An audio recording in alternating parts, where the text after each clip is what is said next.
Important विषय था कर्मचारियों की तरफ से कि हमें अश्योर्ड अमाउंट एक चाहिए, जो बहुत लॉजिकल और वाजिब रिक्वायरमेंट था।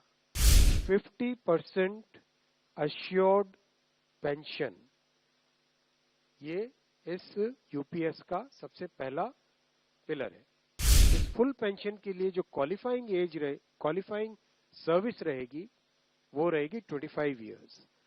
Assured pension, assured minimum pension 10,000 rupees per month, वो इसमें यूपीएस में थर्ड पिलर ये रखा गया। ऑप्शन रहेगा, कोई अगर एनपीएस में रहना चाहे तो एनपीएस में रह सकता है, यूपीएस में ऑप्ट करना चाहे which is naturally a very attractive scheme, तो उसमें ऑप्ट कर सकता है। आज प्रधानमंत्री श्री नरेंद्र मोदी जी की अध्यक्षता में यूनियन कैबिनेट ने यूनिफाइड पेंशन स्कीम को अप्रूव किया है, इसको अनुमोदित किया है और ये स्कीम अभी आने वाले समय में लागू होगी। इम्पोर्टेंट विषय था कर्मचारियों की तरफ से कि हमें अश्योर्ड अमाउंट एक चाहिए, जो बहुत लॉजिकल और वाजिब रिक्वायरमेंट था।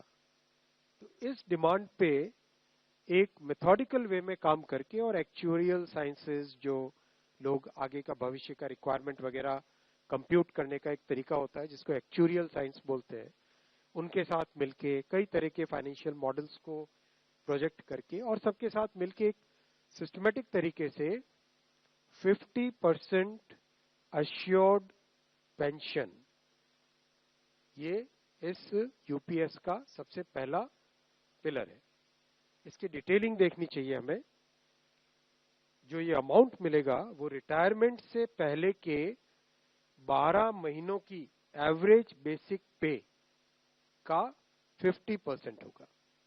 मैं रिपीट कर रहा हूं, अश्योर्ड पेंशन का जो अमाउंट है that will be the average of basic पे ऑफ 12 मंथ्स बिफोर सुपर एनुएशन, उसका 50% होगा।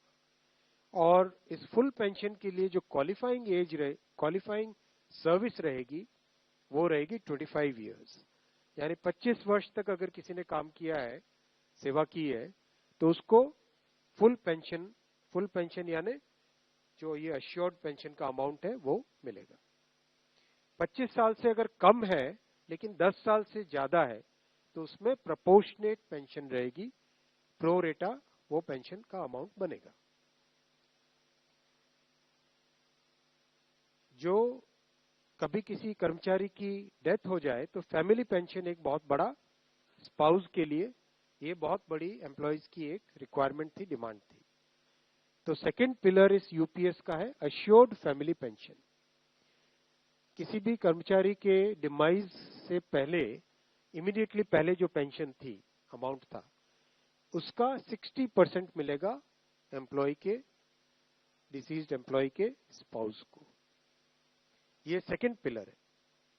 थर्ड पिलर है अश्योर्ड मिनिमम पेंशन। कई बार देखा कि सर्विस कम होती है और कंट्रीब्यूशन जितना हुआ है उससे एक सफिशिएंट अमाउंट नहीं मिल पाता था, और ये अपने आप में एक बड़ा विषय था केंद्र सरकार के कर्मचारियों का और एनपीएस में जुड़े सभी कर्मचारियों का। इसीलिए एक minimum assured pension, assured minimum pension 10,000 rupees per month, वो इसमें यूपीएस में थर्ड पिलर ये रखा गया। इसके साथ आगे वाले पॉइंट को जोड़ के करेंगे तो अगर डीएनएस रिलीफ यानी महंगाई से रिलेटेड रिलीफ जो मिलेगी तो वो आज की तारीख में होते होते करीब करीब 15,000 रुपए पर मंथ हो जाती है, which is a substantial relief part of this entire pension system. Fourth pillar है इन्फ्लेशन के साथ इंडेक्सेशन। जैसे केंद्र सरकार के एम्प्लॉयज के लिए सैलरी में डीएनएस अलाउंस होता है, उसी पैटर्न पे जो इंडेक्स है, सेम इंडेक्स को यूज करके all India consumer price index for industrial workers, इसको यूज करके assured pension, assured family pension और अश्योर्ड मिनिमम पेंशन, इन तीनों के तीनों जो आपने पिछले पेज पे तीनों पिलर्स देखें, assured pension, assured family pension और अश्योर्ड मिनिमम पेंशन, इन तीनों के ऊपर इन्फ्लेशन इंडेक्सेशन डीएनएस रिलीफ के बेसिस पे मिलेगा। डीआर, डीए की जगह डीआर, डीएनएस रिलीफ। पांचवा पिलर है इस स्कीम का lump sum payment at superannuation in addition to gratuity. ये एक तरीके से बहुत ही इंपॉर्टेंट और बहुत ही बड़ी एक रिलीफ मिलेगी। जब सुपर एन्युएशन होता है तो उसके बाद में इंसान अपनी लाइफ को प्लानिंग जिस तरह से करना चाहिए तब कई बड़े खर्चे आते हैं, इसलिए ये लंप सम एक अमाउंट तय किया गया। यह है कि हर 6 महीने की सर्विस के लिए मंथली इमोल्यूमेंट्स विच मीन्स पे एंड डीए कंबाइंड, उसका 10% अमाउंट। तो ये एक अपने आप में सब्सटैंशियल एक अमाउंट रह जाएगा। जैसे मान लीजिए किसी का 30 इयर्स की सेवा है तो उसमें करीब करीब 6 महीने की सैलरी, सोमनाथन साहब दैट्स करेक्ट ना, करीब करीब 6, तो उसको 6 महीने की इमोल्यूमेंट्स जो उसकी रहेगी पे प्लस डीए मिला के, वो एक लमसम अमाउंट की तरह मिलेगा। ये 5 पिलर्स को लेके आज यूनिफाइड पेंशन स्कीम अप्रूव हुई है।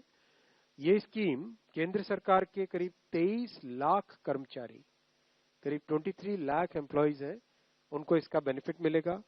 ऑप्शन रहेगा, कोई अगर एनपीएस में रहना चाहे तो एनपीएस में रह सकता है, यूपीएस में ऑप्ट करना चाहे which is naturally a very attractive scheme तो उसमें ऑप्ट कर सकता है।